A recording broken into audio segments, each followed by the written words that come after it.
Delhi high court के justice Yashwant Verma के घर से मिले 15 करोड़ कैश के मामले में पहली बार फोटो और वीडियो सामने आए हैं।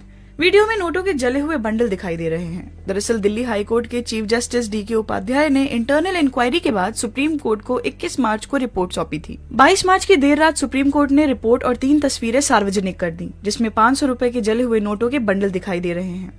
रिपोर्ट में कहा गया कि 14 मार्च को जस्टिस वर्मा के घर आग लगने के बाद फायर ब्रिगेड की टीम वहां पहुंची थी।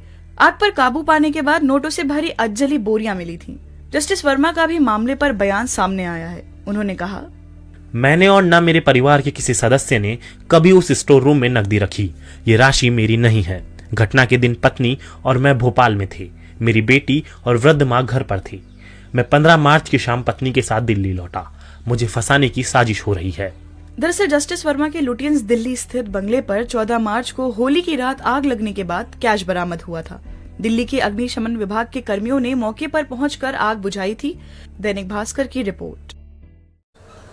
नमस्कार मित्रों, तमे आज मैं दिल्लीना हाईकोर्टना जजनो विडियो मूक्यो ए तमे लोकोए जोयो ने।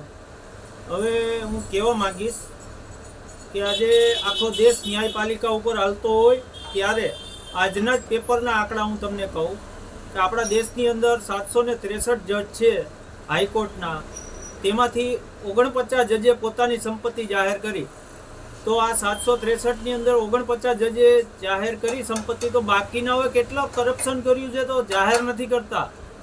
આપણા દેશની જ્યુડિશિયલ જે કોર્ટ છે તો એની અંદર લોકો વિશ્વાસ રાખતા હોઈએ અને ત્યારે કરોડો અબજો રૂપિયાના કૌભાંડ કરી અને કોર્ટના જજ એટલા બિકાઉ નીકળે છે, ત્યારે આ દેશનું અર્થતંત્ર અને દેશની જે આ 1947ની અંદર આઝાદી આપી એનો દુર્ભાગ્ય વ્યવહાર કહેવાય છે। આ સરકારના રેમ નજર હેઠળ આજે જજ એટલી